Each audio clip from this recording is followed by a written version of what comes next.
Miss Wilson! Yes, Dr. Q. Miss Wilson, I need some of these papers taken away. There are applications for Dr. L's position. I think we can get by with 3 founders running things instead of 4, but old Clarence retires, and apparently someone needs to pick up his work. You know, I told him to drop this Corwin case in Woodstock ages ago. 50 years later, he still thinks it was vampires or something. Anyway, just file them for me. See which ones are promising. Right. Actually, Doctor, Yes, miss? one of those applications is mine. I was wondering if you would consider me for the position. Oh, I've been your assistant for 5 years now, and I find your work fascinating. I've been observing you very closely, and I really think that would be... Miss Wilson, Yes. this is a professional establishment. My colleagues and I founded the Barnard Committee on Haunted Houses with scholarly intentions. A society such as ours must maintain a level of professionalism. Don't you think someone like you on our board might, well, diminish the respect with the public sees us? Of course. I'm glad you understand. Now, papers, file them, please. Right.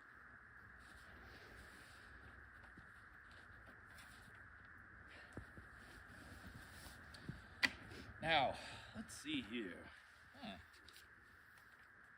Mr. Robert Barker, Bennington, Vermont. It's a response to the circular we sent out. Dear Dr. Q, the gentleman writes, I hear your committee is in search of a ghost.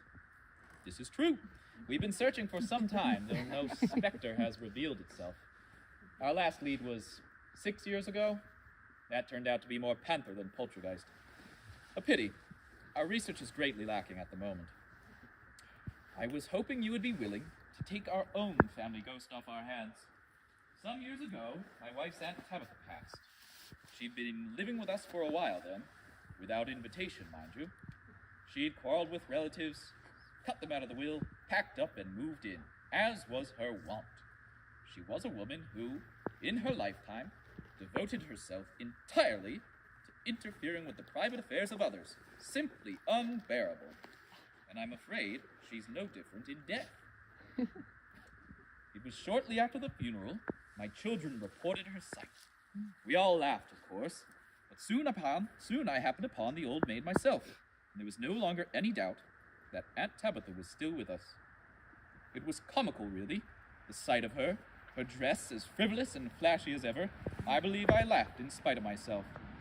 The haunting went on for a few years, and we were without knowledge of how to remove such a specter. That is, until one day I was in the attic, saw old Tabitha trying to spook me, popping out of some old trunk. I ignored her till I heard a crash.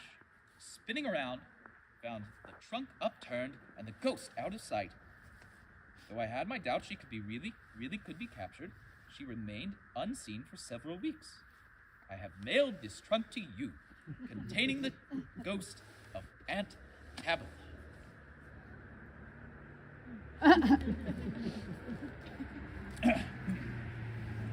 Consider Tabitha a present for you, Doctor, for Thanksgiving or something.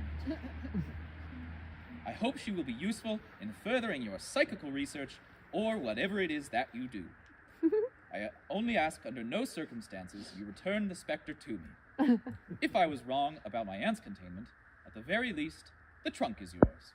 It was $28 when I purchased it. It isn't often one in my line of work actually finds themselves in possession of one of the creatures we dedicate ourselves to studying. It's not that we don't believe there's merit to our work, it's just that, well, it's always been rather hypothetical.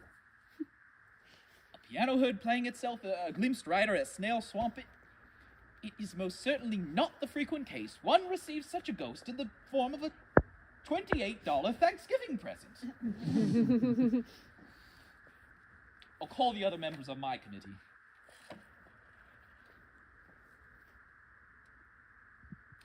Dr. J can't make it. Dr. M is busy.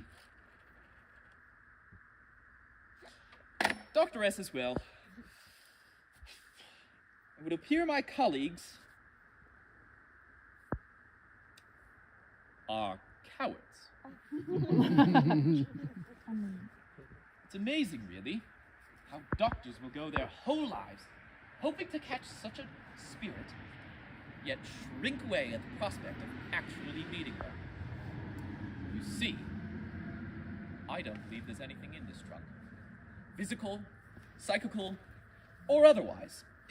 For one, ghosts are not made of the same matter as us.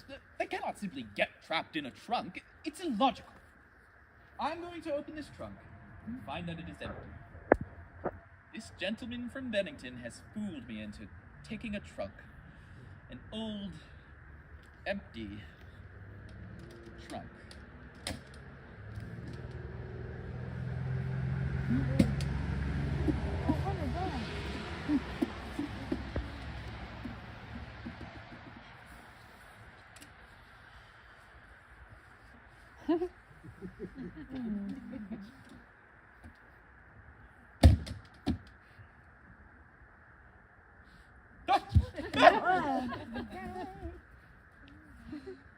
Oh, you're a darling, aren't you?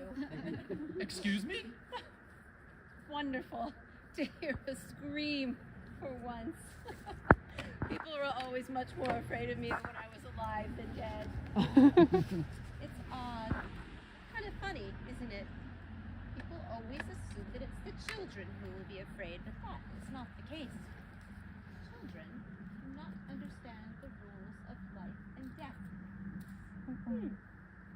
They will accept what's presented to them, free of the biased belief that things that are dead must stay underground. My grandnephew, niece, for example, weren't frightened at all when they came across my ghost.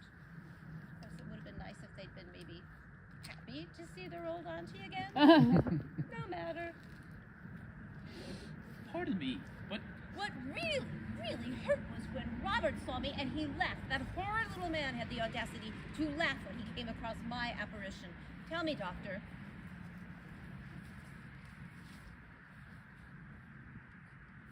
Are you married?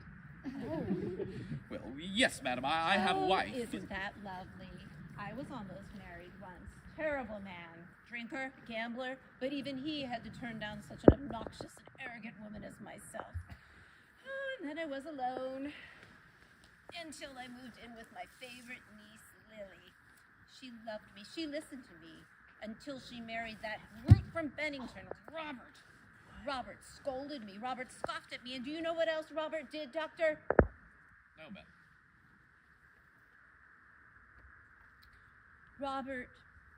Robert killed me. Robert threw a bottle at my head when I told him not to hit his wife. And Robert took every last penny I left to Lily. Robert sent me to my grave, and then he laughed when he saw me again. Doctor, when Macbeth saw the ghost of Banquo, did he laugh? When Poe's madman heard the telltale heart beating beneath the wooden floorboards, what did he do? He didn't laugh, did he? No, of course he didn't, because that's not what one does. One doesn't simply laugh at one's victim. Well, not one with a beard, not one with a sword, not one with trousers, but a ghost in a petticoat. How can you imagine anything more ridiculous and more hilarious than a specter in a skirt, or a corpse in a corset? Can't take that seriously now, can you? So, I suppose that Robert sent the trunk to you. Just as I thought. Can you imagine how awful it is to be stuffed into a trunk, to suffocate on the stench of your own grave, and not once, but twice be ripped away from all you've ever known and loved by the same person? I should hope not. So, my nephew-in-law has probably requested that you not send me back to Bennington. Is that right? He'd like to be free of this nuisance, this phantasm that haunts his happy home, as he so kindly put it. I'll have you know my concern for Lily was the only reason I stayed in that house. My worry about her well-being was the only reason I stayed there instead of retiring below the ground peacefully like all the others. She's as alone as I always was. I can't save her. Well, we should call the police. On Mr. Barker, I mean. Tell them he murdered you. Get him out of your niece's life forever. Oh, you think that the police will arrest somebody based on the fact that you had an encounter with a ghost? Doctor, you were so cute.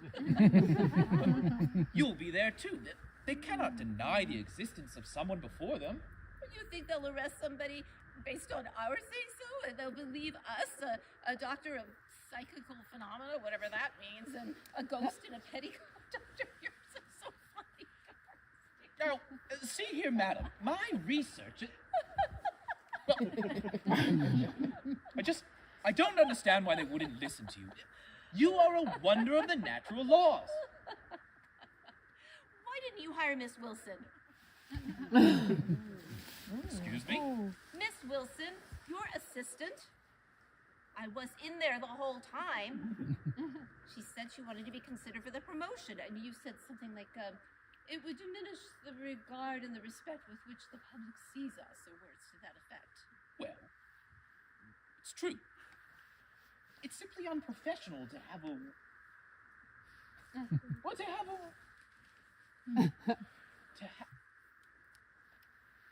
Doctor, with all due respect, you are operating out of what appears to be the basement of a public library. I am not sure that professionalism is your greatest concern.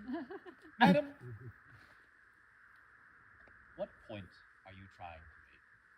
The point is, Doctor, that no matter how difficult it is for you to comprehend, the police are not going to listen to me.